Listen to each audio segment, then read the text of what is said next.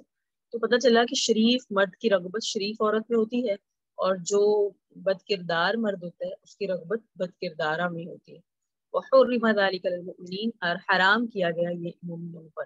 حرام سے مراد ہے ممنوع کیا گیا، منع کیا گیا۔ حرام سے یہاں مراد حرام نہیں ہے، مراد یہ ہے مومنین پر یہ بات منع کی گئی کہ یہاں، یعنی اس سے آیت نمبر 3 سے یہ پوائنٹ سمجھ آیا کہ جب کبھی اپنی بیٹی کا نکاح کرنا ہے تو ان کے کردار کو دیکھو، ان کی مزاج کو دیکھو کہ یہ شریف ہے تو اس کا نکاح اسی طرح کے اسی کے مزاج کے مطابق شریف مرد سے کرو، اور اگر لگے کہ اس میں بھی تھوڑی اس طرح کے معاملات ہیں تو پھر اس کے لیے کوئی ایسا گھرانہ نہ دیکھو جس میں وہ جا کر مزید قباحت کر دے۔ شریف مرد کے نکاح میں اپنی ایسی بیٹی کو نہ دو جس کا جو بد کردار ہو، یا شریف عورت کے نکاح میں اپنے ایسی لڑکی کو نہ دو جو بد کردار ہو۔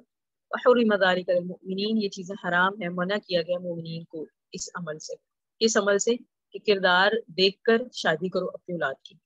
والذین یرمون المحصنات، اور جو لوگ تہمت لگاتے ہیں پاک دامن عورتوں پر، یہ اللہ رب العزت نے ایک قانون بیان کر دیا حد قذف کا، کہ جو جان بوجھ کر تہمت لگاتے ہیں پاک دامن عورتوں پر، ثم لم یأتوا بأربعۃ شہداء، اور پھر اس پر 4 گواہ بھی نہیں لاتے، تو ان تہمت لگانے والوں کی سزا کیا ہے؟ فجلدوہم، ان کو کوڑے مارے جائیں گے، 80 جلدۃ، 80 کوڑے۔ کیوں ان کی سزا، تہمت لگانے والوں کی سزا حد قذف کیوں ہے؟ سب سے پہلے یہ ہے، اس کا وجہ یہ ہے کہ یہ تو صورت ہی حیا کا درج دیتی ہے، تو جو تہمت لگائے گا، کسی کے بارے میں ایسی بات کرے گا کہ اس کے کردار پہ بات کرے گا، تو واضح بات ہے اس سے بے حیائی پھیلے گی معاشرے میں۔ مثال کے طور پہ جب بچوں کے سامنے ایسی باتیں ہوں گی، بڑوں کے سامنے ایسی باتیں ہوں گی، اور اعلان ٹی ویوں پر، اخباروں پر اور ریڈیو پر اس طرح کی باتیں جب نشر ہوں گی، تو اس سے یہ ہوتا ہے کہ بے حیائی پھیلتی ہے، اور اللہ رب العزت کو بے حیا اور بے حیائی پھیلانے والا دونوں ہی بڑے مبغوض ہیں۔ یعنی جو ایک بندہ ہے جو بے حیا ہے، اور ایک ہے بے حیا نہیں ہے لیکن بے حیائی کی باتیں کرتا ہے یا بے حیائی پھیلاتا ہے، تو وہ دونوں برابر ہیں۔ تو یہاں حد قذف جو شریعت کا ایک قانون ہے، اللہ نے کیوں رکھا؟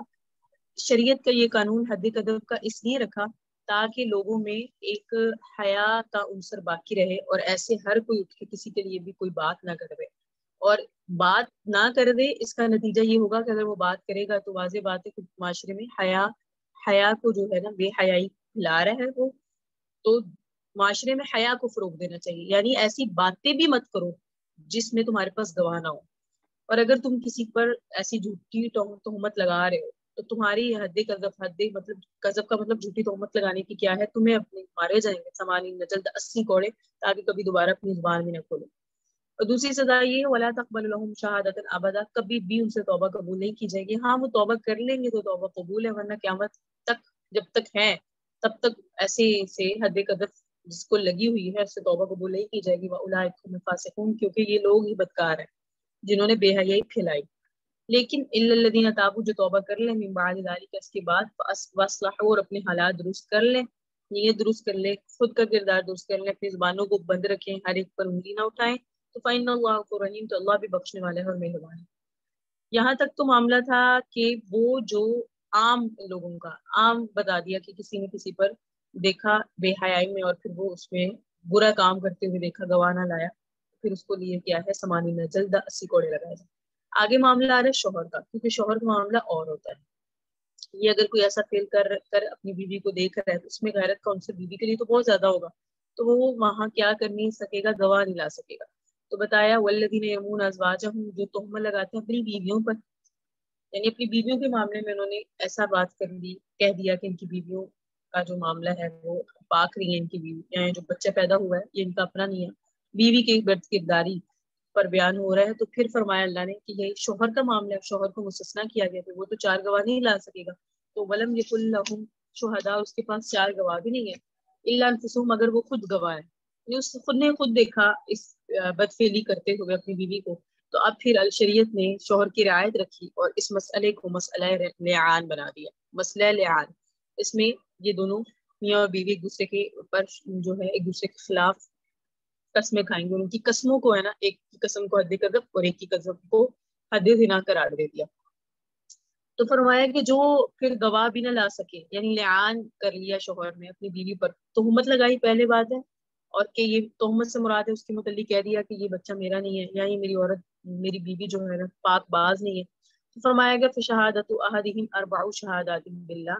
تو پھر کیا کرنا ہے، اب ان میں سے ایک کی گواہی، 4 گواہیاں ہیں، یعنی ان میں سے ہر ایک کی گواہی جو ہے وہ 4 گواہیاں ہوں گی، اور اللہ کی قسم کھاتے ہوئے کہیں گے انہ لمن الصادقین، بے شک وہ آدمی البتہ سچے لوگوں میں سے.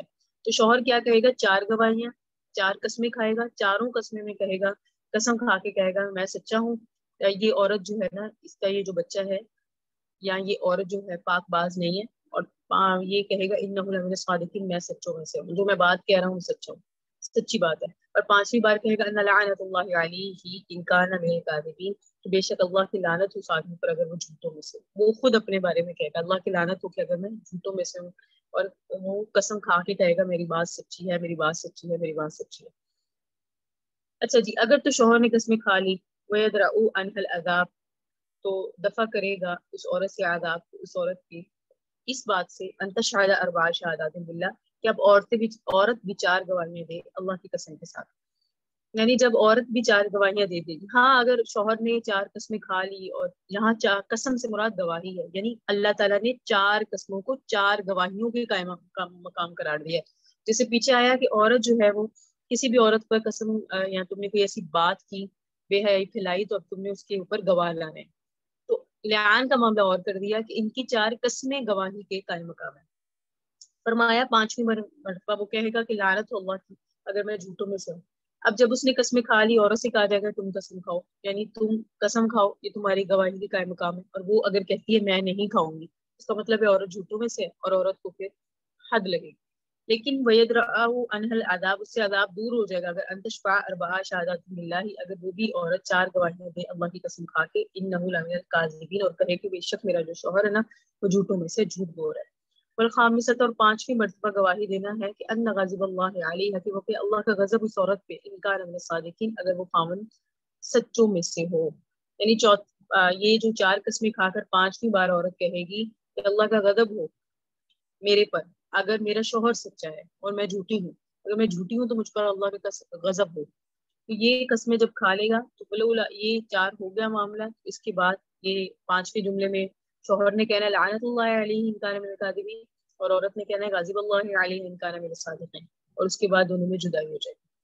تو حاکم جدائی کرا دے گا، طلاق کے بائن کے حکم میں ہو جائے گا. لعان کا حکم بیان کیا. حیا کا مسئلہ چل رہا ہے، سورت پوری حیا پر مشتمل ہے. تو یہ بھی ایک حیا ہے کہ تم نے اپنی بیوی کے خلاف بات کہی تو پھر تمہیں اب قسمیں کھانی پڑیں گی. اور عموماً قسمیں کھانے کے بعد دل ویسے بھی ایک دوسرے کے اوپر اتنی بڑی تہمت لگانے کے بعد دل ملتے بھی نہیں ہے. تو فرمایا کہ حاکمین کے درمیان جدائی کروا دو. ولولا فضل اللہ علیکم ورحمتہ ان اللہ تواب حکیم، اگر نہ ہوتا اللہ کا فضل تم پر، اللہ کی رحمت اگر نہ ہوتی یہ بات کہ اللہ تمہیں تواب ہے اور حکیم ہے، تو تم برباد ہو جاتے. اگر اللہ توبہ قبول کرنے والے اور حکمت والے نہ ہوتے تو معاملہ کیا ہونا تھا کہ تم نے بربادی میں اپنے آپ کو گرا لینا تھا. تو یہ کچھ احکامات ہیں جو اس پہلے رکوع میں آئے. سورت کے متعلق آپ کو بیان کر دیا ہے کہ اس سورت میں جتنے بھی احکام ہیں ان کا زیادہ تعلق عفت کے ساتھ ہے، پاک دامنی کے ساتھ ہے، عزت اور عفت کی حفاظت ہے، بد کرداری، زنا اور برے معاملے سے روکنے کی یہ احکامات ہیں. اور پھر اس کے متعلق یہ جو سورت کا جو شان نزول ہے وہ ایک خاص واقعہ ہے، وہ ہے ایک طوفان، یہ جس کا آگے ذکر ہو رہا ہے 2 رکوع میں ہوگا. جاء بالافک، جو ایک طوفان لے کر آئے تھے لوگ سیدہ عائشہ پر تہمت لگا کر. اس واقعے کے متعلق سیدہ عائشہ رضی اللہ تعالیٰ عنہ کا جو تہمت لگائی گئی، اور سیدہ عائشہ رضی اللہ تعالیٰ عنہ کی پاک دامنی پر اللہ رب العزت نے سورہ نور نازل فرمائی، جس میں سیدہ عائشہ رضی اللہ تعالیٰ عنہ کے کردار کی گواہی دی گئی. سیدہ عائشہ فرماتی ہے مجھے تو یہ تھا کہ اللہ اپنے نبی کے دل میں ڈال دے گا بات، یا جبرائیل آئیں گے ویسے بتا دیں گے کہ اللہ کی طرف سے یہ حکم ہے کہ آپ کی بیوی کی براءت کا اعلان ہے کہ وہ تو پاک ہے. لیکن مجھے یہ نہیں پتا تھا کہ قیامت تک میری پاک دامنی کے متعلق قرآن میں ذکر ہو جائے گا، اور 18 آیات سیدہ عائشہ رضی اللہ تعالیٰ عنہ کی پاک دامنی کے متعلق اتری. سیدہ عائشہ رضی اللہ تعالیٰ عنہ کا واقعہ کیا ہے وہ انہی کی زبانی سنتے ہیں. تو سیدہ عائشہ رضی اللہ تعالیٰ عنہ نے بیان فرماتی ہے کہ ہوا کیا تھا، غزوہ بنو مستلق کا موقع تھا. اور غزوہ بنو مستلق کے موقع پر آقا علیہ السلام کی جو ہمراہ تھی وہ سیدہ عائشہ رضی اللہ تعالیٰ عنہ تھی. غزوے سے واپس ہی ہو رہی تھی سیدہ عائشہ رضی اللہ تعالیٰ عنہ. جب غزوے سے واپسی ہو رہی تھی تو وہ قضائے حاجت کے لیے دور تشریف لے گی، جیسے عموماً پہلے زمانوں میں ہوتا تھا. اس طرح کا معاملات نہیں تھا جیسے ہمارے گھروں میں سہولت ہے. تو سیدہ عائشہ رضی اللہ تعالیٰ عنہ جب قضائے حاجت سے فارغ ہو کر آئی تو دیکھا کہ سب جا چکے ہیں. سب جا چکے اس لیے تھے کہ جو سیدہ عائشہ رضی اللہ تعالیٰ عنہ کا ہودج تھا جو اونٹ کے اوپر رکھتے ہیں، تو جو لوگ تھے انہوں نے اٹھا کے رکھ دیا تھا، کیونکہ سیدہ عائشہ ویسے ہلکی پھلکی تھی. انہوں نے کہا شاید عائشہ رضی اللہ تعالیٰ عنہ ام المومنین اس میں موجود ہے، کیونکہ سیدہ عائشہ کی اتنی وزنی تو تھی نہیں تو انہیں پتہ نہ چل سکا کہ ہودج خالی ہے. انہوں نے ہودج اونٹ پہ رکھا، قافلہ وہاں سے نکل گیا، سارا لشکر جو ہے نا وہ نکل گیا اگلی منزل کی طرف. سیدہ عائشہ جب واپس آئی ہیں ان کو وہاں تاخیر اس لیے ہو گئی، قضائے حاجت کے لیے گئی تھی، ہاتھ ٹوٹ گیا، گر گیا. سیدہ عائشہ کو اپنے اس ہار سے بہت محبت ہے. اب دیکھیں گی اگر آپ کا مطالعہ ہو تو آپ نے دیکھا ہوگا کہ سیدہ عائشہ کا اکثر ہی ہار گم جاتا تھا. سیدہ عائشہ جو ہے نا اس کی جب تیمم کی آیات نازل ہوئی تب بھی ہار ہی گما تھا. تو لوگوں کی نماز نکل گئی، سبھی ہار ڈھونڈنے لگ گئے. سیدہ عائشہ کو اپنے ہار سے بہت محبت. اس کی وجہ یہ بھی ہے چھوٹی عمر کی تھی، بالکل لڑکی تھی، اور پھر آپ کو پتہ ہے لڑکیوں کے شوق اس طرح ہوتے ہیں عموماً. تو اس لیے سیدہ عائشہ اپنے ہار میں لگی ہیں، واپس آتی ہیں دیکھتی ہیں کہ نہیں ہے. لیکن اتنی ذہین فتین تھی، سوچا اگر میں آگے جاؤں گی نا پتہ نہیں میں راستہ بھول جاؤں گی، قافلہ کدھر کو گیا ہے مجھے تو معلوم نہیں ہے، اس لیے مجھے چاہیے میں یہیں بیٹھ جاتی ہوں. تو سیدہ عائشہ رضی اللہ تعالیٰ عنہ وہاں بیٹھ گئی اور بیٹھ کے کیا کرنے لگی ہیں، انتظار کر رہی ہیں.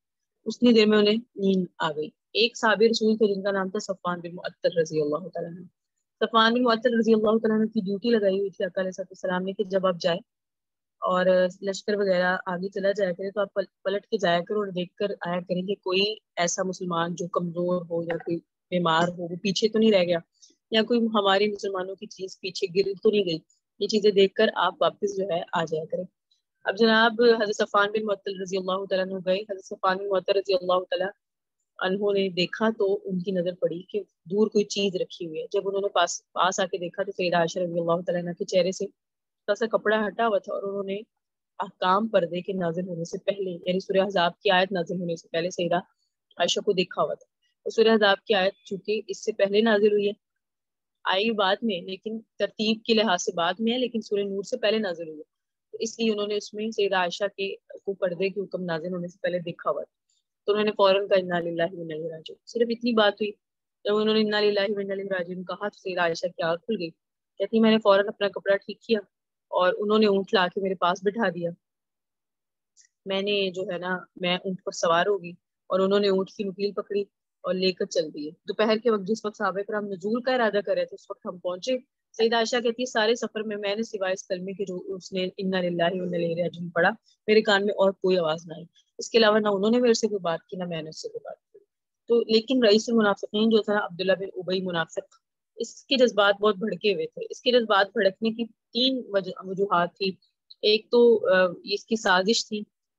جب ایک موقع پر اس نے بنو مستلق میں اس نے کہا تھا کہ ہم میں سے حضرت کا ایک خلیف کے ساتھ اس کی لڑائی ہوئی تھی، تو پھر اس نے کہا تھا ہم میں سے وہاں جو ہے نا جا کر عزت والے جو ہے نا ذلیل و خوار کو باہر نکالیں گے.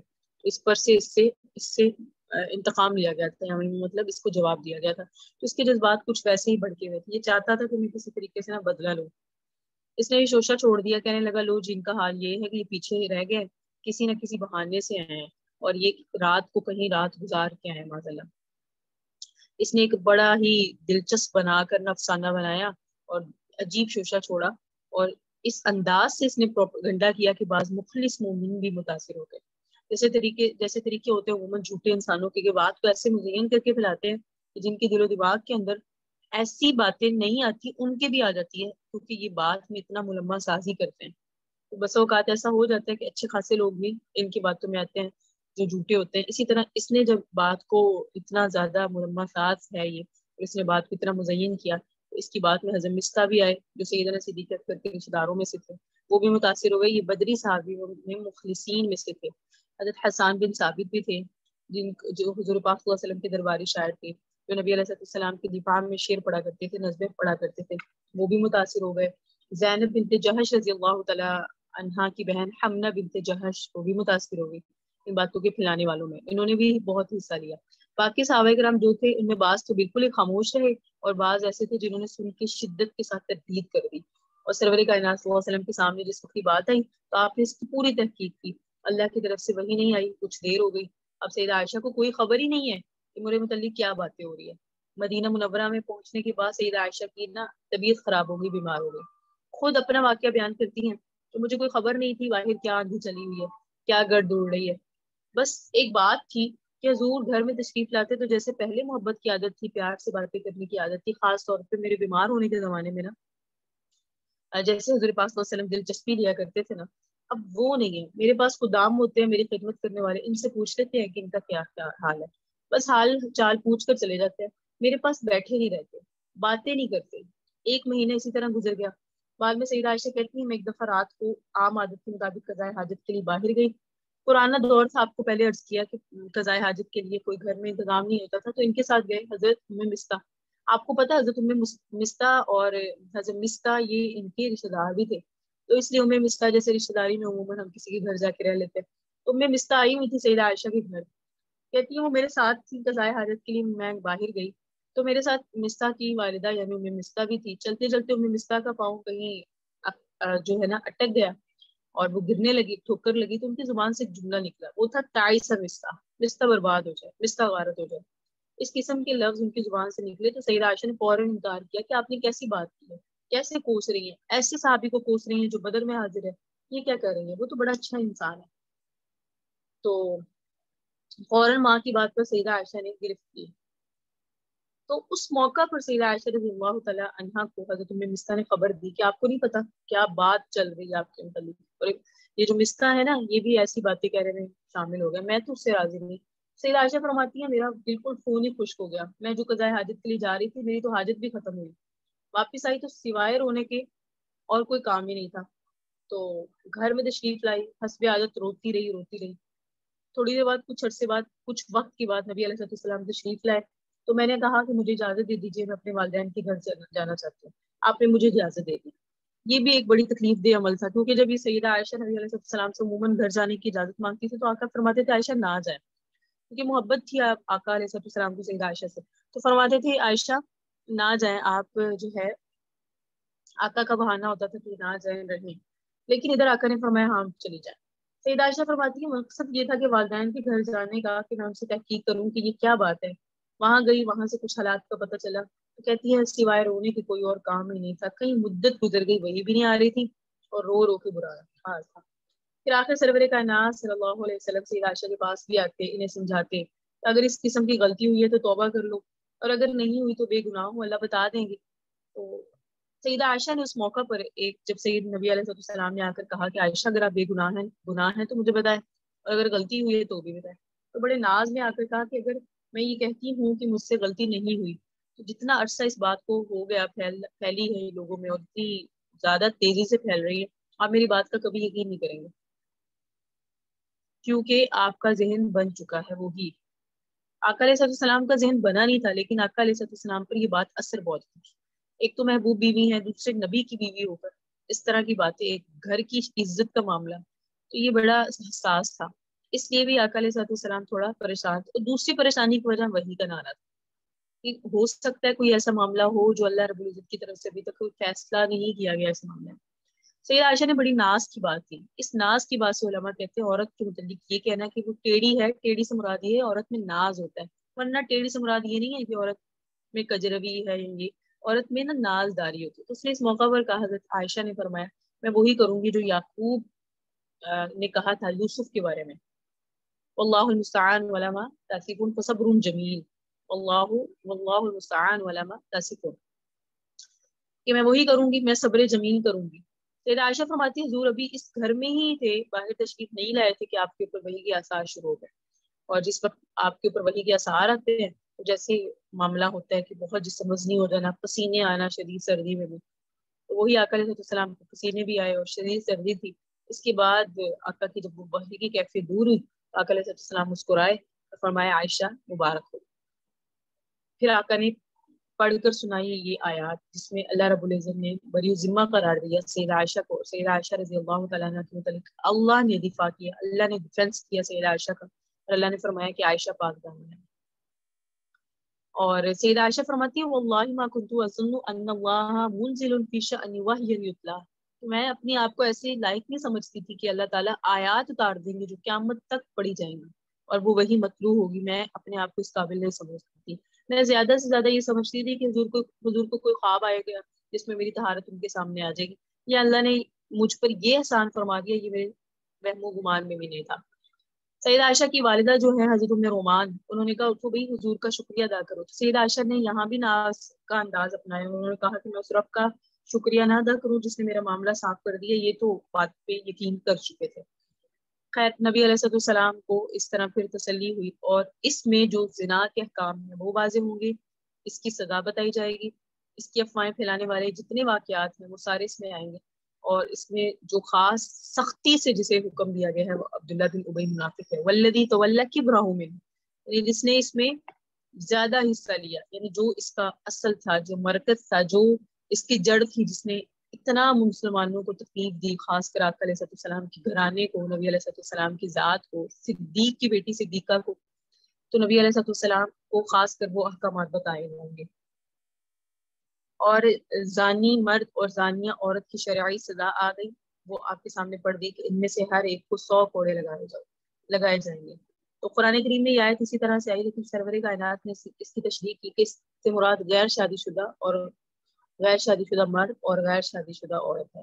شادی شدہ مرد اور عورت جن کا آپس میں نکاح ہوا ہو، نکاح کے بعد خاوند اور بیوی کو آپس میں ملنے کا موقع بھی مل گیا ہو، معاشرت کا ارتکاب بھی ہوا ہو، اس کے بعد اگر کوئی شخص اس قسم کا فعل میں مبتلا ہوگا تو اس کی سزا جو ہے وہ رجم ہے، یعنی اس کو پتھر مار مار کے مار دیا جائے گا.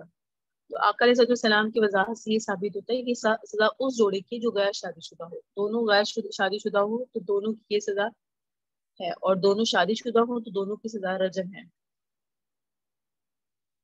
تو اگر ان میں سے ایک شادی شدہ اور ایک غیر شادی شدہ ہو تو جو شادی شدہ ہے اس کی سزا رجم ہے، اور جو غیر شادی شدہ ہے اس کی سزا میں کوڑے ہیں.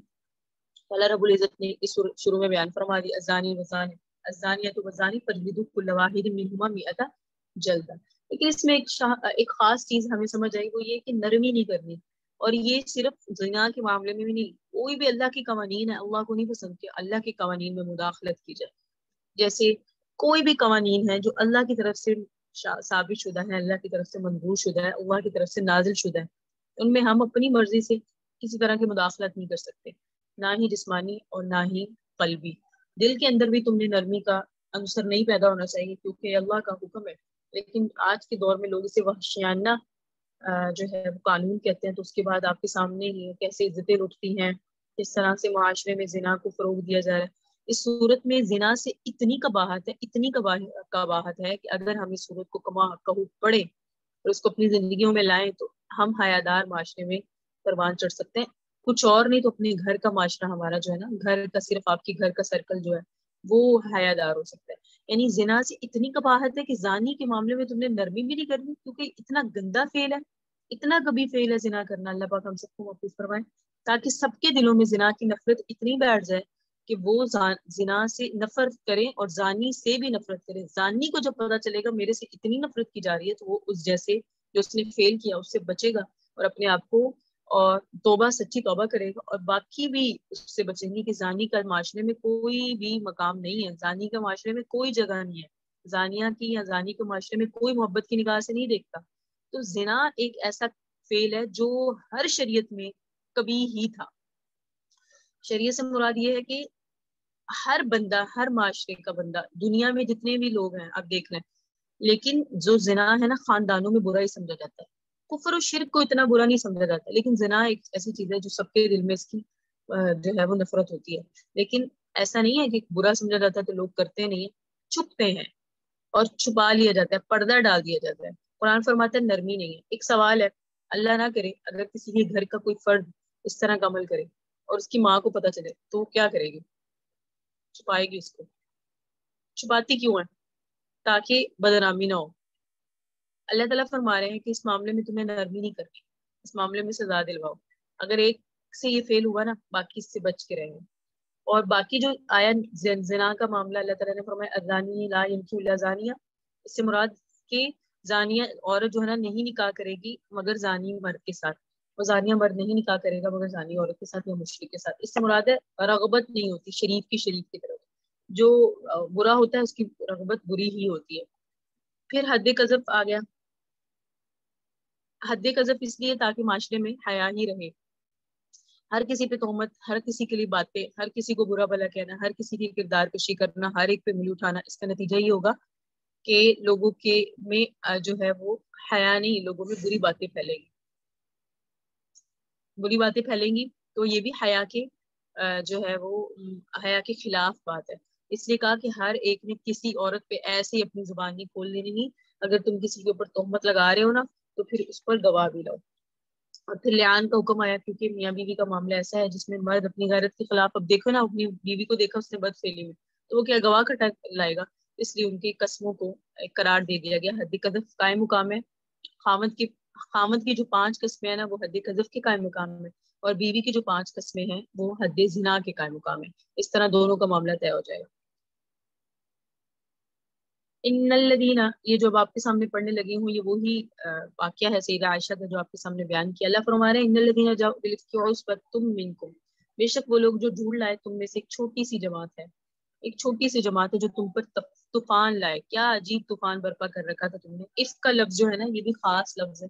یہ جو یہاں استعمال ہوا ہے کہ یہ اتنا بڑا طوفان تھا جو تم نے مدینہ کی فضاؤں میں لوگوں کے دلوں میں ڈال دیا. عصبۃ منکم، اور تم میں سے ایک چھوٹی سی جماعت تھی. لا تحسبوا شرا لکم، لیکن ہوا اگرچہ یہ صحیح نہیں لیکن تم اسے برا نہ سمجھو، بل ہوا خیر لکم، تمہارے لیے بہتر ہے. برا نہ سمجھو سے مراد یہ نہیں ہے کہ برا نہیں ہے، بلکہ یہ بہتر کیسے ہے کہ صفائی آ گئی، اللہ تعالیٰ نے ہدایات دے دی، خفیہ قسم کے دشمن پتہ چل گئے، اور اس صدمے کی سزا سے آخرت میں جو آپ کو ثواب ملے گا وہ بھی مل گیا. اس لیے اس طرح سے آپ کے لیے بہتر بھی ہے ہوا. لکل امرئ منہم ما اکتسب من الاثم، ان میں سے ہر شخص کے لیے وہ گناہ ہے جو اس نے کمایا. یعنی جو جتنا اس معاملے میں انوالو ہوا اس کے لیے اتنا ہی گناہ ہے. والذی تولی کبرہ منہ لہ عذاب علیم، اور اس میں سے بڑا حصے کا وہ متولی بنا جو اس میں بڑا تھا اور اس کے لیے بڑا عذاب ہے. یعنی عبداللہ بن ابی منافق جو اس میں شامل ہوا اور جو اس کا مرکز تھا، جس کی وجہ سے یہ باتیں ہوئی، جس نے یہ باتیں پھیلائی، اس کے لیے بڑا عذاب ہے. جسے اللہ بڑا کہے تو اس کا مطلب ہے چھوٹا موٹا نہیں ہے، منافق ہے، منافق کا عذاب.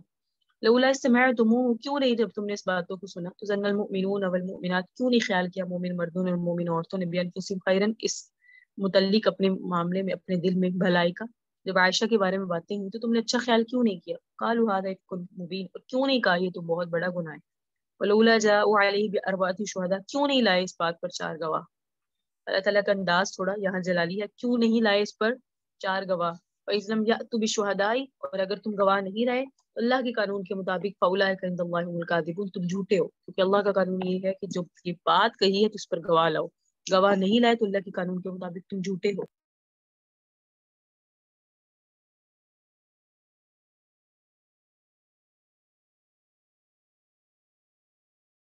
فرمایا ولولا فضل اللہ علیکم، اگر اللہ کا فضل تم پر نہ ہوتا، وہ رحمت، اس کی رحمت نہ ہوتی دنیا میں اور آخرت میں، لمستکم فیما اخذتم فیہ عذاب عظیم، تو البتہ پہنچتا تمہیں عذاب عظیم ان باتوں کی وجہ سے جن میں تم لگ گئے تھے، الجھ گئے تھے ان باتوں میں. اور اللہ کو اپنے نبی کو تکلیف دینا، سیدہ عائشہ کو تکلیف دینا، آقا کی گھر والوں کو تکلیف دینا کسی صورت میں بھی پسند نہیں ہے. اور یہ جو وحی کے آنے میں تاخیر تھی یہ یہی تھی، اللہ دیکھنا چاہتے تھے کون کیا کرتا ہے. اس تلقونہ بألسنتکم، جب تم لے رہے تھے اس بات کو اپنی زبانوں کے ساتھ، وتقولون بافواہکم، بول رہے تھے اپنے منہوں کے ساتھ، ما لیس لکم بعلم، ایسی بات جس کا تمہیں علم ہی نہیں تھا. وتحسبونہ ھینا، تم تو اس کو نرم سمجھ رہے تھے، وہو عند اللہ عظیم، اللہ کے پاس یہ بہت بڑی بات تھی.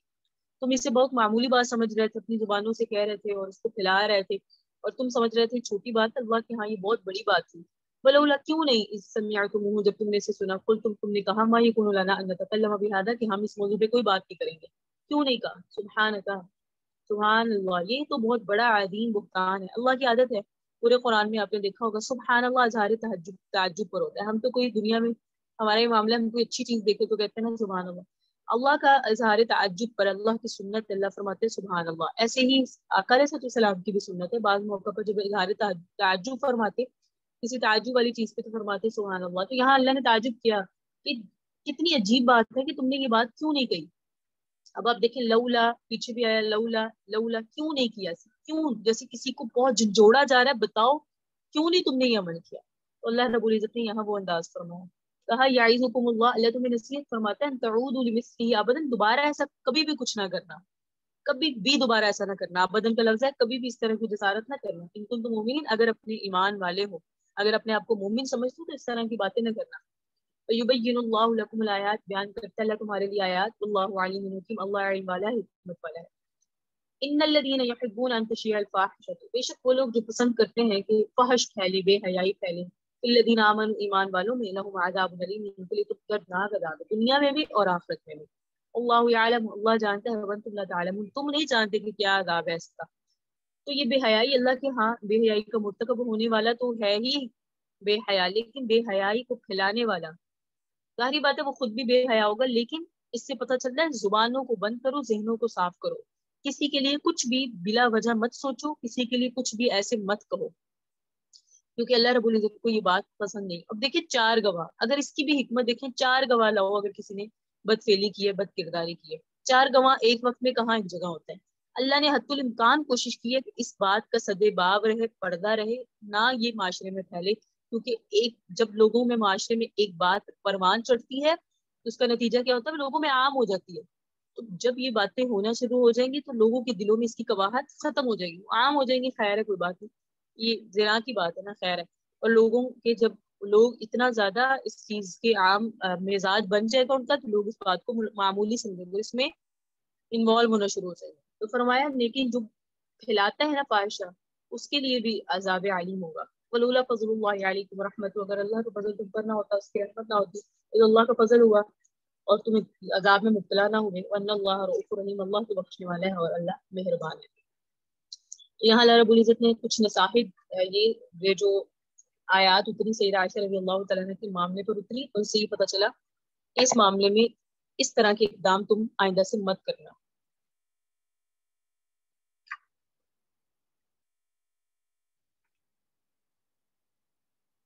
آگے اللہ رب العزت فرما رہے ہیں یا ایھا الذین آمنوا، اے وہ لوگوں جو ایمان لائے، لا تتبعوا خطوات الشیطان، شیاطین کے نقش قدم پر مت چلو.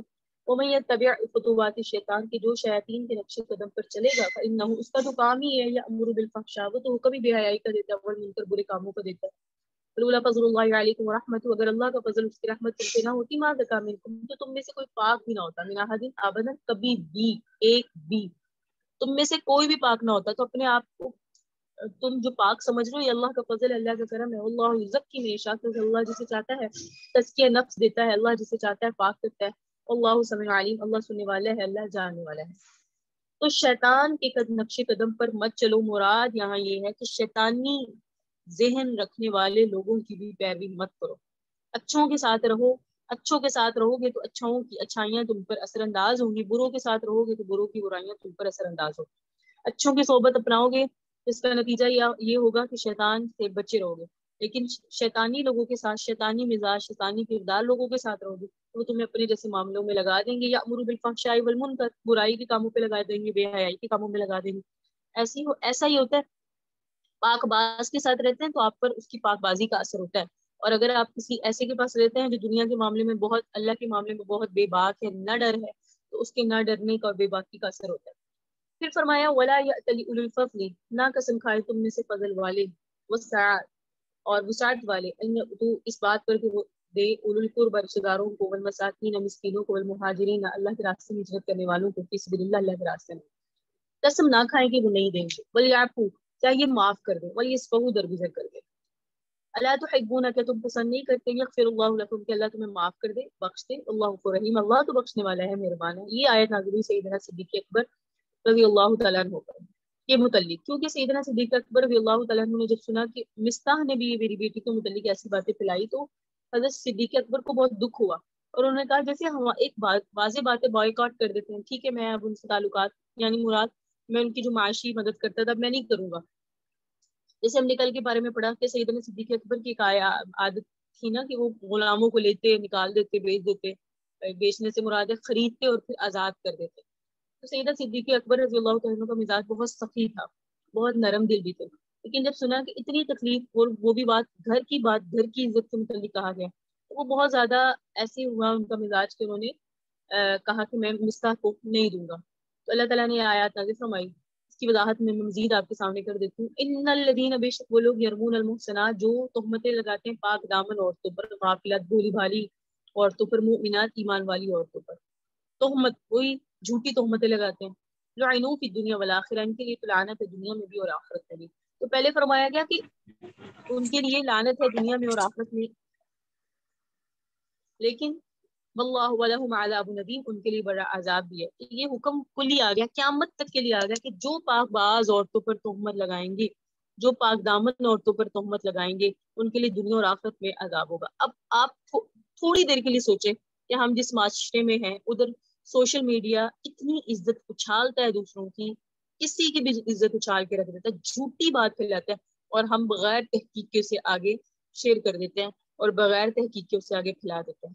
اللہ تعالیٰ فرماتے ہیں لعنوا فی الدنیا والآخرہ، دنیا اور آخرت میں لعنت ہوگی اگر وہ پاک باز ہوئی. اور اگر پاک باز نہ بھی ہوئی تو تمہیں عذاب ملے گا، کیونکہ تم نے بے حیائی کو فروغ دیا، اس کو پھیلایا ہے. کیوں معاشرے میں ایسی باتیں پھیلائی ہیں جو بے حیائی والی؟ حیا بہت اہم چیز ہے. حیا ایسا دامن ہے، ایسی ایک چیز ہے کہ جو اس کے دامن میں آ جاتا ہے، پھر اس کی زندگی کا جو ایک سمت ہے نا، وہ صحیح سمت متعین ہو جاتی ہے. کیونکہ پورے معاشرے میں ابھی ہمارے معاشرے میں جو بیماریاں زیادہ پھیلی ہوئی ہیں وہ بے حیائی کی وجہ سے پھیلی ہوئی ہیں.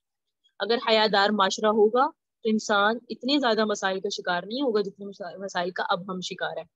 تو یہاں فرمایا کہ جو تو تہمت لگائیں گے ان کے لیے دنیا اور آخرت میں لعنت ہے اور ان کے لیے بڑا عذاب ہے. یوم تشہد علیہم، جس دن گواہی دیں گے السنتہم، ان کی زبانیں، وایدیہم، ان کے ہاتھ، ورجلہم، ان کے پاؤں، ما کانوا یعملون، ان کاموں پر جو وہ عمل کرتے تھے. یوم دن، وہ ایسا دن ہوگا، یوفیہم اللہ دینہم الحق، پورا دے گا ان کو ان کا ٹھیک ٹھیک بدلہ اللہ. ویعلمون، اور یہ لوگ جانتے ہیں، ان اللہ هو الحق المبین، کہ اللہ ہی سچا ہے، وہی واضح کرنے والا ہے. تو وہ دن ہوگا، اس میں سب پتہ چل جائے گا. تو اے سیدنا صدیق اکبر، آپ کریں ایسا کہ آپ مصطح کو، جو ان کی نفاق آپ ان پہ انفاق کرتے تھے، خرچ کرتے تھے، وہ آپ دینا شروع کر دیں. کہ آپ پسند نہیں کرتے؟ سیدنا صدیق اکبر نے فرمایا کیوں نہیں، بلا یا اللہ، میں پسند کرتا ہوں کہ میں بخشا جاؤں. سیدنا صدیق اکبر کے یہ الفاظ تھے. انہوں نے کہا کیوں نہیں اللہ، میں پسند کرتا ہوں کہ آپ مجھے بخش دیں. اللہ نے فرمایا الا تحبون ان یغفر اللہ لکم، کیا آپ پسند نہیں کرتے؟ کیونکہ اللہ کا انداز تجسس پیدا کر کے، اہمیت بیان کر کے پھر اس عمل کو بیان کرنا ہے. تو کیا آپ کو پسند نہیں ہے کہ میں آپ کو بخش دوں گا؟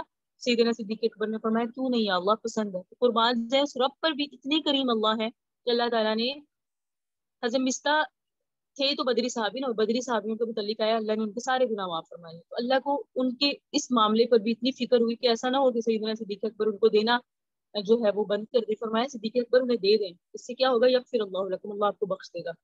پھر ایک کلی بات سمجھ لیں کہ الخبیثات للخبیثین، ناپاک عورتیں جو ہیں وہ ناپاک مردوں کے لیے ہیں. والخبیثون للخبیثات، اور ناپاک مرد ناپاک عورتوں کے لیے.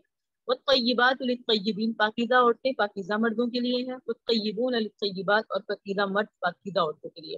اولئک مبرؤون مما یقولون، یہ لوگ لا تعلق ان باتوں سے جو یہ بولتے ہیں، لہم مغفرۃ ورزق کریم، ان کے لیے بخشش اور عزت کی روزی ہے.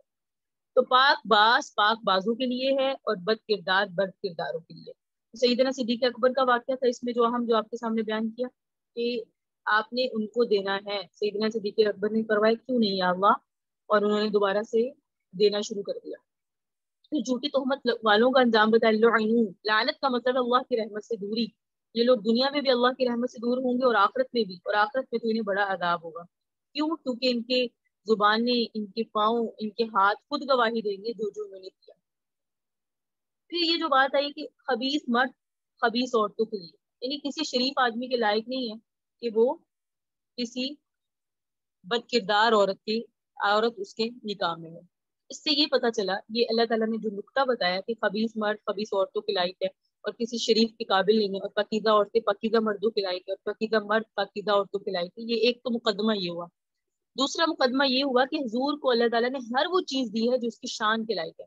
آپ کو قرآن دیا آپ کے لائق، آپ کو امت دی جیسے آپ، مطلب کہا گیا نا کنتم خیر امت للناس، تو امت بھی دی بہترین، قرآن بھی دیا ساری کتابوں میں بہترین. آپ پر قرآن لانے والا فرشتہ بھی وہ جو سارے فرشتوں کا سردار. تو بیویاں ہم آپ کو ایسی دے دیں گے، آپ کو ساتھی بھی انمول دیے، اولاد بھی انمول دی، بیویاں بھی آپ کی انمول ہیں، پاک باز ہیں. تو بتایا کہ آپ کی شان کے لائق ہے. جب آپ طیبہ ہے تو آپ کی شان کے لائق بھی طیبہ ہی ہے. لہٰذا جو بیوی آپ کے لیے تجویز کی گئی ہے وہ ناپاک نہیں ہے، وہ طیبہ ہے. اس طرح سے انبیاء کا پورا یہ مصداق ہے کہ وہ طیب ہوتے ہیں اور ان کی بیویاں بھی طیبات ہوتی ہیں. اس سے مراد ہے طیبہ ہونے سے مراد ہے وہ بد کردارہ یا زانیہ نہیں ہوتی، کیونکہ نبی کی بیوی سے کفر صادر ہو سکتا ہے، نبی کی بیوی سے کفر صادر ہو سکتا ہے، شرک صادر ہو سکتا ہے، لیکن زنا صادر نہیں ہو سکتا. حضرت نوح حضرت لوط کی بیویاں، ان کا ذکر پڑھا ہم نے کہ وہ بھی زانیہ نہیں تھی، ہاں وہ بھی زانیہ نہیں تھی، بد کردارہ نہیں تھی، ہاں کفر و شرک تھا. اور کفر و شرک معاشرے میں عموماً قابل نفرت چیز نہیں سمجھا جاتا. آپ کے سامنے عرض کیا تھا زنا اور بدکاری ہر معاشرے میں قابل نفرت ہے. نبی کا گھرانہ ایسی چیزوں میں مبتلا نہیں ہو سکتا جس سے لوگ اپنے معاشرے میں نفرت کرتے ہوں. تو کفر و شرک دنیا کے اندر بے عزتی اور ذلت کا باعث نہیں ہے. بڑے بڑے لوگ اپنے آپ کو معزز قرار دیتے ہیں اور بڑے بڑے اپنے آپ کو صاحب علم قرار دیتے ہیں، لیکن وہ بھی کفر و شرک میں مبتلا ہے، تو اس کو کوئی ذلت نہیں سمجھتے. اس لیے نبی کے گھرانے میں خباثت نہیں آ سکتی. نبی کو اللہ تعالیٰ نے طیب بیوی دی ہے، اور اس میں دوسری بیویوں کے متعلق بھی اشارہ آ گیا کہ صرف عائشہ پاک نہیں ہے آپ کی، تو سارا گھرانہ پاک ہے کیونکہ آپ پاک ہیں. تو یہ ذہن میں سبق رکھنا چاہیے کہ نبی علیہ السلام کے گھرانے کے متعلق. اب سوال ہوتا ہے جو سیدہ عائشہ پہ تہمت لگاتے ہیں، آج بھی بہت سارے لوگ ہیں جو کہتے ہیں کہ عائشہ پاک باز نہیں تھی معاذ اللہ اور ان سے واقعتاً یہ گناہ ہوا، تو وہ کیا قرآن کے خلاف نہیں کرتے؟ قرآن کے میں کہوں کہ معاذ اللہ کہ میں قرآن کا ایک زبر نہیں مانتی، باقی سارے قرآن کو مانتی ہوں کہ ایسا بندہ دائرہ اسلام سے خارج ہے، کیونکہ ایمان لانے کے لیے قرآن کے ایک زبر پر ایمان لانا ضروری ہے. اور کفر کرنے کے لیے، کافر ہونے کے لیے کسی ایک زبر کا انکار کر دینا بھی انسان کو دائرہ اسلام سے خارج کر دیتا ہے. تو سیدنا صدیق اکبر رضی اللہ تعالیٰ عنہ کی جو بیٹی ہے سیدنا عائشہ رضی اللہ تعالیٰ عنہ، ان کے متعلق قرآن میں 18 آیات نازل ہوئی. ان کی پاک بازی کو بیان کیا گیا کہ وہ پاک باز ہیں، پاک دامن ہیں، طیب ہے کیونکہ طیبہ ہیں کیونکہ طیب کی نکاح میں ہے، اور وہ طیب بھی عام نہیں بلکہ نبی علیہ السلام بی دو عالم. تو ان کے متعلق ہمارا یہ عقیدہ ہونا چاہیے کہ نبی علیہ السلام کے نکاح میں اللہ رب العزت نے وہ عائشہ دی ہیں جن کی تصویر حضرت جبرائیل آسمانوں سے لاتے تھے ریشمی کپڑے میں لپیٹ کے، کہ اللہ نے آپ کا نکاح ان سے کر دیا ہے. تو وہ پھر کیسے بد کردار ہو سکتی ہے؟ تو اس سے سمجھ آیا کہ جو عائشہ رضی اللہ تعالیٰ عنہ پر تہمت لگاتے ہیں یا نبی علیہ السلام کی کسی بیوی کے متعلق بھی ایسا بد عقیدہ رکھتے ہیں، وہ قرآن کا انکار کرتے ہیں. قرآن کا انکار کرنے والا دائرہ اسلام سے خارج ہے. اب یہاں سے اللہ رب العزت بیان فرما رہے ہیں یا ایھا الذین آمنوا، اے وہ لوگوں جو ایمان لے، لا تدخلوا بیوتا غیر بیوتکم، اپنے گھروں کے علاوہ اور گھروں میں مت جاؤ، حتی تستأنسوا، یہاں تک کہ تمہیں ان سے کچھ انسیت ہو، اور تستأنسوا وتسلموا، سلام کر لیا کرو علی اہلھا، وہاں کے گھر والوں کو، ذالکم خیر لکم لعلکم تذکرون، یہ تمہارے لیے بہتر ہے تاکہ تم نصیحت حاصل کرو. فإن لم تجدوا فيها أحدا، اگر گھر میں کوئی نہ ہو، فلا تدخلوها، تو بھی گھر میں داخل نہ ہو، حتی یؤذن لکم، یہاں تک کہ تمہیں اجازت دے دی جائے. وإن قیل لکم، اور اگر تم سے کہا جائے ارجعوا، واپس چلے جاؤ، فرجعوا، تو واپس چلے جاؤ، هو ازکی لکم، یہ تمہارے لیے زیادہ بہتر ہے، اللہ بما تعملون علیم، کیونکہ اللہ تمہارے عملوں کو جانتا ہے. ہاں لیس علیکم جناح، اس میں کوئی گناہ نہیں ہے، انت دخلوا بیوتن، کہ تم ایسے گھروں میں آؤ، غیر مسکونۃ، جہاں کوئی آبادی نہ ہو، رہائش نہ ہو، فیہا متاع لکم، اور تمہارا وہاں کوئی سامان وغیرہ رکھا ہو. اللہ یعلم، کیونکہ اللہ جانتا ہے، ما تبدون، جو کچھ تم ظاہر کرتے ہو، ما تکتمون، اور جو تم چھپاتے ہو. قل، آپ فرما دیجئے اے نبی، للمؤمنین، ایمان والے مردوں کو، یغضوا من ابصارہم، کہ وہ اپنی نظروں کو نیچے جھکائیں، ویحفظوا فروجہم، اپنی فرجوں کی، اپنی شرمگاہوں کی حفاظت کریں، کیونکہ نظر سے بعد میں باقی معاملات ہوتے ہیں. اگر نظر ہی کی پاک بات ہوئی، نظر ہی کو جھکانے والی ہوئی، نظر پہ پریکٹس کرے. اور یہ ایک ایسا گناہ ہے معاشرے میں جو انسان کرتا ہے اور انسان کو پتہ ہی نہیں ہے. جیسے جسم میں کوئی بیماری ہو، وہ اندر انسان کو کھوکھلا کر رہی ہو اور انسان کو پتہ نہیں چلتا، اور جب پتہ چلتا ہے تب سب کچھ ہاتھ سے گزر گیا ہوتا ہے. اسی طرح یہ بیماری نظر کو نہ جھکانا. اور آپ دیکھ لیں معاشرے میں ہر عورت اگر مرد سے بات کرے گی تو واضح اس کو دیکھ کر کر رہی ہے، اور مرد جب کرتا ہے تو عورت کو واضح دیکھ کر کر رہا ہے، اور ان کو پتہ ہی نہیں ہمیں کہ یہ گناہ ہے جو ہم کر رہے ہیں. اتنی بے باکی نہیں ہونی چاہیے. شریعت میں تو منع فرمایا مرد بھی اپنی نظروں کو جھکائے، عورت بھی جھکائے. اس سے مراد صرف یہ نہیں ہے کہ صرف مرد ہی جھکا کے رکھے، عورت بھی جھکائے. لیکن مومنین، اب ہم نے خود دیکھنا ہے ہمارا شمار مومنین میں ہے یا نہیں. تو آپ ایمان والے مردوں کو سے کہہ دیں کہ وہ اپنی نظروں کو جھکائیں، وَيَحْفَظُوا فُرُوجَهُمْ، اپنی شرمگاہوں کی حفاظت کریں. معاشرہ درست رہے گا، زنا نہیں ہوگا، کیونکہ زنا میں سب سے پہلے جو چیز مبتدا ہوتی ہے وہ آنکھ ہے. آنکھ بھی زنا کرتی ہے، حدیث میں آتا ہے، ہاتھ بھی زنا کرتے ہیں. حشر میں انسان آئے گا، اس کا ہاتھ حمل سے ہوگا. کیوں؟ کیونکہ اس نے ہاتھ سے کوئی ایسا عمل کیا ہوگا. تو صرف زنا سے مراد جسم کا پورا اس طرح کی لذت حاصل کرنا نہیں ہے، بلکہ جب انسان کسی کو غلط نظر سے دیکھ لے وہ زانی ہے، غلط نظر سے ہاتھ بڑھا، غلط ارادے سے ہاتھ بڑھا دے، اس کا ہاتھ زانی ہے. تو اللہ تعالیٰ نے فرمایا کہ اتنا کبھی عمل ہے اے نبی، آپ کہہ دیجیے کہ نظروں کو تو نیچے رکھو. نظروں کو نیچے رکھو گے تو ایک سد باب رہے گا، تم اس چیز میں مبتلا نہیں ہو سکتے. وَيَحْفَظُوا فُرُوجَهُمْ، اپنی شرمگاہوں کی حفاظت کرے. ذالک ازکی لہم، یہ ان کے لیے زیادہ پاکیزگی کا ذریعہ ہے. ان اللہ خبیر بما یصنعون، بے شک اللہ خبر رکھنے والا ہے ان کاموں کی جو وہ کرتے ہیں. وقل آپ فرما دیجیے للمؤمنات، مومن عورتوں کو بھی، یغضضن من ابصارہن، کہ وہ بھی اپنی نظریں نیچے رکھیں. اب ہمارے معاشرے میں عورت مارچ پہ کیا ہوتا ہے، مردوں کو نظریں نیچے رکھنے کا حکم ہے، ہم تو ایسے جائیں گے. کیوں بھائی، عورتوں کی بھی ہے. قرآن تو کھولیں، قرآن تو پڑھیں. صرف مردوں کو نہیں ہے کہ نظریں نیچے رکھیں، مردوں کو بھی ہے، عورتوں کو بھی ہے. عورتوں میں نے بھی نظر نیچے رکھنی ہے. آپ کے سامنے عرض کیا تھا، آج سے ہم نے پورا قرآن پڑھ لیا، یہ نیت تو کر لیں کہ ہم نے نظریں نیچے رکھنی ہے. ہم سے کوئی بات کر رہا ہو تو ہم نے اپنی نظر جھکا کے بات کرنی، ہر کسی کو نہیں دیکھ لینا. ہاں، عورت کا فتنہ نہ ہو تو وہ مرد کو دیکھ سکتی ہے، لیکن آج کا زمانہ فتنوں کا زمانہ ہے، نہیں پتہ چلتا انسان کب کس گناہ میں مبتلا ہو جائے. اور شیطان وہاں سے وار کرتا ہے جہاں سے انسان سوچ بھی نہیں سکتا. جو اپنی پاک دامنی کے نعرے لگاتے ہیں نا، وہی اسی گناہ میں مبتلا ہو جاتے ہیں.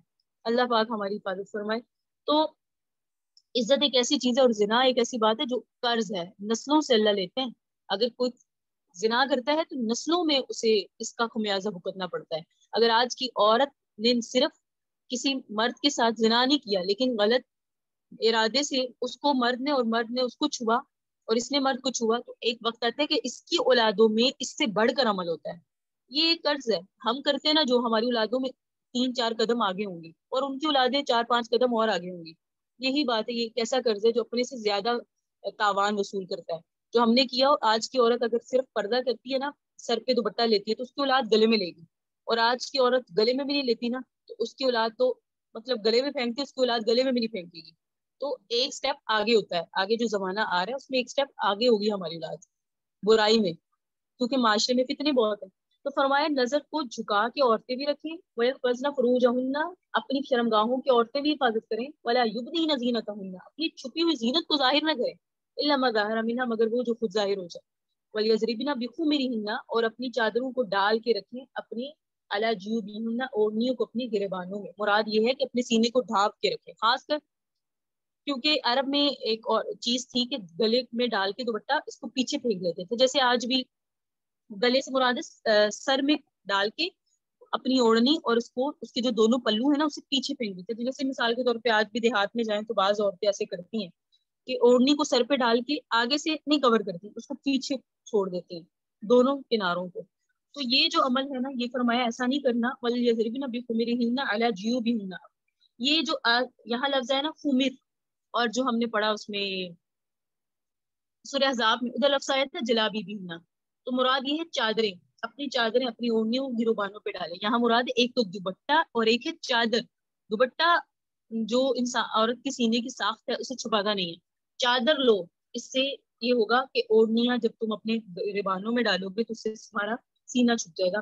ولا یبدین زینتہن، اپنی چھپی ہوئی جو زینت ہے اسے مت ظاہر کرو، مگر کس پہ کرو چھپی ہوئی زینت؟ چہرہ، ہتھیلیاں، پاؤں. یہ بھی اگر تم نے ظاہر کرنے ہیں تو کس پر کرو؟ لبعولتہن، اپنے شوہروں پر، او آبائہن، اپنے آبا پر، او آبائی بعولتہن. یہاں یہ مراد نہیں ہے کہ زینت جو ہے وہ ان کے سامنے آپ بغیر دوپٹے کے بھی پھرتے رہیں.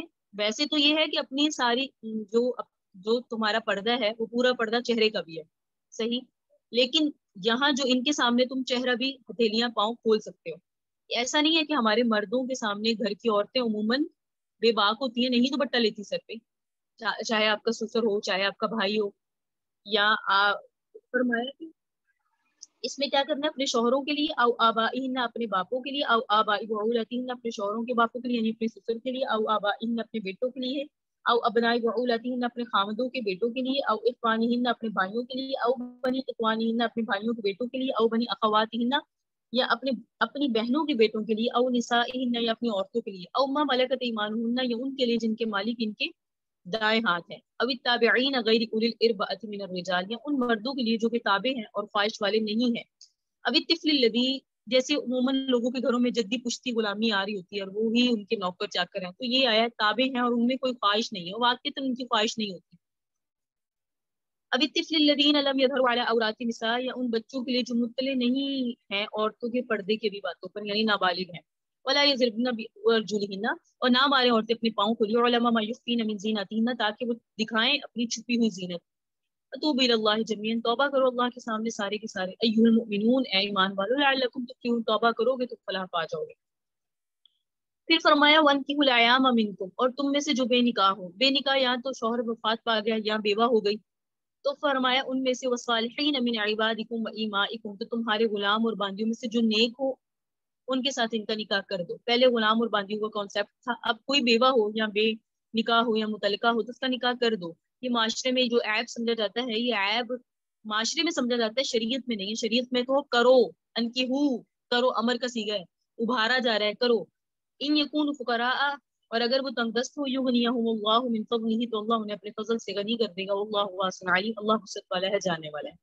وَلْيَسْتَعْفِفِ الَّذِينَ لَا يَجِدُونَ نِكَاحًا، اور جو نکاح کی وسعت نہیں رکھتے وہ بھی پاک دامن رہے، نفقہ نہیں دے سکتے، بیوی کو ٹھکانا نہیں دے سکتے، کھانا پینا نہیں دے سکتے، لیکن پاک وہ بھی رہیں، وہ بھی اپنی نظر کی حفاظت کریں، اپنی شرمگاہ کی حفاظت کریں، اپنی شہوت کو روکیں، حتی یغنیہم اللہ من فضلہ، یہاں تک کہ اللہ انہیں اپنے فضل سے غنی کر دے گا۔ والذین یبتغون الکتاب مما ملکت ایمانکم، اور تمہاری ملکیت میں جو لوگ ہیں ان میں سے جو مکاتب ہونے کی خواہش رکھتے ہیں، فکاتبو، ان کو مکاتب بنا لو۔ پہلے ہی کانسیپٹ تھا باندی کا، غلام کا، انہیں باندی نے کہنا بھائی میں یا غلام نے کہنا میں آپ کو اتنے پیسے دے دوں گا، آپ مجھے آزاد کر دیں، اس نے کہنا اچھا پیسے اتنے لے آنا، جس دن تم نے مجھے اتنی رقم دے دی تم آزاد ہو، یہ معاہدہ ہو گیا، اسے کہہ دیا کتابت۔ تو فرمایا جو تم سے کتابت کا معاملہ کر دیتے ہیں تو ان کی کتابت جو ہے نا کرنا چاہیں تو انہیں تم مکاتب بنا دو، یعنی اگر وہ چاہتے ہیں کہ آزاد ہونا، وہ تمہیں رقم دیتے ہیں اور وہ معاہدہ کرتے ہیں تو تم انہیں مکاتبت بنا لو یا تاکہ وہ آزاد ہو جائیں۔ ان علمتم فیہم خیرا، اگر تم اس میں بہتری جانو، وآتوہم من مال اللہ الذی آتاکم، اور تمہیں اللہ نے جو مال دیا تم اس میں سے تم انہیں بھی دے دو، یعنی جب وہ تمہارے مکاتب بن جائیں، تمہارا ان کے ساتھ معاہدہ ہوا تو ان کی مال مکاتبت کو کم بھی کر دو اور اپنی طرف سے ان کی مدد بھی کر دو۔ ولا تکرہوا فتیاتکم علی البغاء، اور اپنی باندیوں کو زنا کرنے پر مجبور نہ کرو، ان اردنا تحسنا، اگر وہ پاک رہنا چاہتی ہیں، لتبتغوا عرض الحیات الدنیا، تاکہ تم دنیاوی مال حاصل کرو۔ اس کا پس منظر کیا ہے وہ میں ابھی آپ کو بتاتی ہوں۔ وَمَن يُكْرِهُنَّ، اور جو کوئی زبردستی کرے گا اپنی باندیوں پر اور ان سے زبردستی زنا کروائے گا اور ان سے پیسے کمائے گا، فَإِنَّ اللَّهَ مِن بَعْدِ إِكْرَاهِهِنَّ غَفُورٌ رَحِيمٌ، تو اللہ تو انہیں مجبور کرنے کے بعد بخشنے والا ہے، یعنی تم نے مجبور کیا اللہ تو انہیں بخش دے گا، لیکن جو تم نے مجبور کیا تم پر وبال ڈبل آئے گا۔ وَلَقَدْ أَنزَلْنَا إِلَيْكُمْ آيَاتٍ بَيِّنَاتٍ، اور تحقیق ہم نے تو تمہیں کھلے کھلے احکام نازل کر کے بیان فرما دیے، وَمَثَلًا مِنَ الَّذِينَ خَلَوْا مِن قَبْلِكُمْ، اور جو لوگ تم سے پہلے تھے ان کی بھی بات حکایات بیان فرما دی، وَمَوْعِظَةً لِلْمُتَّقِينَ، اور متقیوں کے لیے ہی یہ قرآن نصیحت ہے۔ تو یہاں سے شروع ہوا یا ایھا الذین آمنوا لا تبتغوا بیوتا، آیت نمبر 27۔ اس آیت میں اللہ تبارک و تعالیٰ نے استئذان کے مسئلے کو بیان کیا ہے۔ اس رکوع میں زیادہ تر احکام اسی کے ساتھ ساتھ آئے ہیں۔ شروع سورت سے جو احکام تھے ان کا تعلق تھا عفت کے ساتھ، عصمت کی حفاظت کے ساتھ، انسداد زنا کے ساتھ، انسداد فواحش کے ساتھ، بے حیائی کے طریقے ختم کرنے کے لیے زنا کی سزا کو ذکر کیا گیا اور زنا کی برائی بیان کی گئی، اور تہمت لگانے والوں کی حد ذکر کی گئی کہ بلا وجہ جو لوگوں کو ملبس کرتے ہیں اور لوگوں کی طرف اس قسم کی بری باتوں کی نسبت کرتے ہیں ان کی سزا ذکر کی گئی۔ پھر خصوصیت کے ساتھ خامد اور بیوی کا معاملہ آیا کہ اگر اس قسم کا ہو جائے تو اس کی وضاحت کی گئی کہ لعان کا مسئلہ آ گیا۔ پچھلے دو رکوع میں ایک واقعہ آیا جو سیدہ عائشہ کا تھا کہ بعض باطل لوگوں نے آپ کی طرف اس قسم کی نسبت کی تھی، اللہ تعالیٰ نے ان کی صفائی کر دی اور اس کے درمیان بہت ساری وضاحتیں کر دی کہ اشاعت فاحشہ بری بات ہے، برائی کو پھیلانا بری بات ہے، اور جہاں تک ہو سکے ان خبروں کو بجھانا چاہیے، مٹانا چاہیے جب تک دلیل نہ ہو، کہ اگر کسی شریف آدمی کے متعلق کوئی بد زبان یا بدگمان شخص کوئی لفظ بول بھی دے تو تم سننے سے ہی انکار کر دو۔ تو یہی ایمان کا اعلیٰ درجہ ہے کہ بھئی آپ ہمارے ساتھ ایسی بات نہ کریں، چلیں ہم کسی اور موضوع پہ بات کریں، تھوڑا لحاظ سے، تھوڑا مربت سے اس کا موضوع تبدیل کروا دیں۔ تو پھر فرمایا کیونکہ سبحانک ھذا بہتان عظیم، یہ بہت بری باتیں۔ تو فرمایا وہ تمام سوراخ بند کر دیے جائیں گے جس سے بے حیائی پھوٹتی ہے، وہ تمام سوراخ جس سے بے حیائی پھوٹتی ہے۔ تو پہلا مسئلہ یہ ذکر کیا کہ جاہلیت میں جو طریقہ آتا تھا بلا پوچھے بغیر اجازت کے ایک دوسرے کے گھر چلے جانا، اب یہاں وہ طریقہ بیان کیا جا رہا ہے جس سے بے حیائی پھوٹتی۔ واضح بات ہے کبھی کسی کے گھر ایسے اچانک چلے گئے، اب تو خیر دروازے میں بجانے والا سسٹم ہے، وہ جو بیل لگی ہوتی ہے، لیکن اس میں بھی کچھ وقت میں وہ کتنی زیادہ اپنے آپ کو سمیٹیں گے، اس لیے حکم یہ کہ بغیر پوچھے بغیر اجازت کے لوگوں کو ایک دوسرے کے گھر جانے نہیں چاہیے۔ اس طرح سے جانے میں بسا اوقات انسان کی نگاہ اس ایسی چیز پہ پڑ جاتی ہے جہاں مناسب نہیں ہے، تو یہاں مراد یہ ہے کہ ایک دوسرے کے کمرے میں بھی جائیں تو اجازت لے کر جائیں، اور یہ آج کل ہمارے گھروں میں نہیں ہے۔ ہم کسی کے گھر میں بیٹھے، کوئی آیا فلاں، جلدی سے دروازہ کھول دیا، ہم بے نقاب بیٹھے ہوئے، اس کی ہم پہ نظر پڑ گئی، ہم تو پردہ کرتے ہیں، ہم پشیماں ہوتے رہتے ہیں کہ ہمارا پردہ جو ہے نا نظر آ گیا۔ تو پتہ چلا کہ ہمارے گھروں میں معاملات کیا ہونے چاہیے کہ گھروں میں ہمیں داخل ہونا ہے تو نگاہ پڑ سکتی ہے، ایسی بسا اوقات جہاں مناسب نہیں ہے وہاں بھی نگاہ پڑ سکتی ہے. تو فرمایا النظرۃ سہم من سہام ابلیس، النظرۃ سہم من سہام ابلیس، شیطانوں کے تیروں میں یہ نظر اٹھانا ایک تیر ہے. اگر کوئی شخص اپنی نظر کی حفاظت کرے گا تو بہت ساری برائیوں سے بچ جائے گا. استیزان کے مسئلے سے نظر کی حفاظت ہوتی ہے، اجازت لے کے جانے سے نظر کی حفاظت ہوتی ہے. تو نگاہ نیچی رکھنا اس سے ہے. تو معلوم ہوا زنا سے بچنے کے لیے، فواہش سے بچنے کے لیے نگاہ کی حفاظت بہت ضروری ہے. اور سرکار کائنات صلی اللہ علیہ وسلم نے فرمایا کہ اجازت طلب کرنا من اجل بصر، کہ نگاہ سے بچنے کے لیے ہے کہ تمہاری نگاہ نہ پڑ جائے، اس لیے تم پہلے ہی اجازت طلب کر لو. پھر اس لیے اللہ تعالیٰ نے وہ تمام سوراخ ہی بیان بند کر دیے جس سے انسان فواہش میں اور جو ہے وہ اس طرح کے کاموں میں پڑتا ہے. پھر یہاں سے کچھ مسائل بیان ہو رہے ہیں کہ اپنے گھر میں بھی استیزان کے مسئلے ہیں. اپنے گھر میں بھی جانا ہے تو گھر میں کیسے جانا ہے؟ سب سے پہلے تو بات آ گئی اپنا گھر ہے جس میں انسان بغیر اجازت جا سکتا ہے. اپنے گھر سے مراد کیا ہے؟ جہاں انسان خود اکیلا رہتا ہے اور اس کی بیوی رہتی ہے. اگر اس کے علاوہ اگر اس کے گھر میں اس کی ماں بھی ہے یا اس کے نوکر چاکر بھی ہے نا، تو بھی بغیر اجازت نہ جائے، بغیر اجازت نہ جائے. اگر اس کے نوکر چاکر بھی. ایک شخص سے سرکار کائنات صلی اللہ علیہ وسلم کے پاس آ کر پوچھا یا رسول اللہ میں اپنے گھر میں اجازت لے کے جایا کروں، حالانکہ اس گھر میں تو میری ماں رہتی ہے. تو آپ نے فرمایا کہ ہاں اجازت لے کے جایا کروں. کہنے لگے یا رسول اللہ میں بھی اس گھر میں رہتا ہوں جس میں میری ماں ہے. تو آپ نے فرمایا پھر بھی اجازت لے کے جایا کروں. وہ کہنے لگا یا رسول اللہ میں تو اس کا خادم ہوں، مطلب یہ کہ اس کی وجہ سے مجھے کثرت اپنی والدہ کی وجہ سے اندر آنا جانا پڑتا ہے. تو آپ نے فرمایا پھر بھی اجازت لے کے جایا کرو. اور اس کے بعد آپ نے حکمت فرمائی کہ کیا تم چاہتے ہو کہ تم اپنی ماں کو بے لباس دیکھو، یا تم چاہتے ہو کہ تم ماں کے ایسی جگہ پہ دیکھو جو تم نہیں دیکھنا چاہتے، یعنی ماں کو ایسی حالت میں دیکھو. کبھی ایسا ہی ہوتا ہے انسان بے تکلف لیٹا ہوتا ہے، جسم کا کوئی حصہ بے لباس ہو سکتا ہے، کپڑا ہٹ سکتا ہے، تو فرمایا کہ اجازت لے کے جاؤ. تو یہ ایک مسئلہ ایسا ہے جو بے احتیاطی سے ہمارے معاشرے میں بہت سارا پھیل چکا ہے. بھائی کمرے میں آتے ہیں ایسے ہی آ جاتے ہیں، بیٹے آتے ہیں ایسے ہی آ جاتے ہیں. تو فرمایا نوک کر کے آؤ. اہتمام کرنا ہے آج سے ہم نے انشاءاللہ اس چیز کا کہ گھر میں اپنے بچوں کو یہ چیز سکھانی ہے اور یہ چیز لوگوں میں پھیلانی بھی ہے. یہ تو پہلا گھر ہے، اپنا گھر ہے، ایک مسئلہ. دوسرا وہ گھر ہے جو مسکونہ گھر، یعنی اپنے گھر کی تو بات ہو گئی. دوسرا جو دوسرے کے گھر جانا ہے، جو اپنا گھر نہیں ہے، کسی اور کا گھر ہے، تو اس میں جانا ہے. سب سے پہلے کہنا ہے السلام علیکم، کیونکہ یہ السلام علیکم اجازت ہے. السلام علیکم، کیا میں اندر آ جاؤں؟ اگر وہ دور بیٹھے جہاں تک آواز نہیں جاتی تو دستک دیں، گھنٹی بجا کے اطلاع دیں. صراحتاً پوچھیں، پوچھنے کے بعد اگر اجازت ملے تو اندر جائیں، اور اگر اجازت نہ ملے، اس وقت موقع نہ ہو، تو چپ ہو کر واپس آ جائیں. حدیث میں آتا ہے اجازت 3 دفعہ ہے. پہلی دفعہ السلام علیکم، جواب نہیں آیا. پھر دوبارہ کو السلام علیکم، جواب نہیں آیا. پھر تیسری دفعہ کو السلام علیکم، جواب نہیں آیا. تو پھر فرمایا واپس آ جاؤ. 3 دفعہ سلام دینے کے بعد، دستخط دینے کے بعد، گھنٹی بجانے کے بعد واپس آ جاؤ. لیکن پہلی دفعہ گھنٹی بجا کر سلام لے کر خاموش بھی رہو، تھوڑی دیر انتظار کرو، پھر سلام لو، تھوڑی دیر انتظار کرو، پھر سلام لو. ہمارا یہ ہے ایک ہی دفعہ بیل پہ ہاتھ رکھ دیتے ہیں اور پھر بیل بجاتے رہتے ہیں. اس طرح نہیں، موقع دو. تو یہ وہ گھر تھے جس میں ہمارے اپنے نہیں ہیں، اس میں اجازت بھی طلب کرنی ہے، سلام بھی کرنا ہے. جو اپنا گھر تھا اس میں صرف اجازت طلب کرنی ہے. اب تیسرا آ رہا ہے غیر آباد گھر. غیر مسکونہ کے لفظ اللہ نے استعمال فرمائے کہ جو غیر آباد گھر ہے، غیر مسکونۃ فیہا متاع لکم. آپ جانتی ہیں کہ بعض ایسے گھر ہوتے ہیں، بعض ایسی جگہیں ہوتی ہیں جہاں لوگ بیٹھے ہوتے ہیں، انتظار کرتے ہیں کہ ہمارے پاس آ رہے ہیں. جیسے رفاع عامہ کی جگہ ہے، ہسپتال ہے، مسافر خانے ہیں، اسٹیشن کے ویٹنگ روم ہے، جہاں مسافر جا کے ٹھہرتے ہیں. تو وہاں فائدہ اٹھانے کی کوئی چیز ہے، آپ بیٹھنا چاہتے ہیں، سامان رکھنا چاہتے ہیں، تو بلا اجازت جا سکتے ہیں. البتہ جو وہاں بھی جگہ ہیں اور جہاں دفتر ہیں، دفاتر آفس ہیں، تو وہاں اکیلا آدمی بیٹھا ہے، تو ہو سکتا ہے وہ ملاقات کا وقت نہ ہو، یا اس وقت وہ آپ کو اجازت نہیں دے سکتا. تو پھر اس صورت میں آپ نے یہ کرنا ہے، ایسے گھروں میں اجازت، ایسے کمروں میں اجازت لے کے جانا ہے. لیکن جو غیر آباد گھر ہے اس میں آپ بغیر اجازت کے بھی جا سکتے ہیں. پھر اللہ تعالیٰ نے فرمایا یغضضن من ابصارہن، یغضوا من ابصارہم اور یغضضن من ابصارہن، کہ اگر آپ اجازت لے کر اندر چلے گئے اور آپ کو کسی وجہ سے اندر بلا لیا گیا، اور مکان ایسا ہے جس میں مردانہ بیٹھک نہیں ہے، جس طرح سے عام غربا کے گھروں میں ہوتا ہے. ہر شخص کے ہاں مردانہ مکان علیحدہ اور زنانہ مکان علیحدہ نہیں ہوتے. مثال کے طور پہ ہمارے گھروں میں عموماً ڈرائنگ روم ہوتے ہیں، لیکن ہمارے گھروں میں ڈرائنگ روم میں مرد بھی بیٹھتے ہیں، عورتیں بھی بیٹھتی ہیں.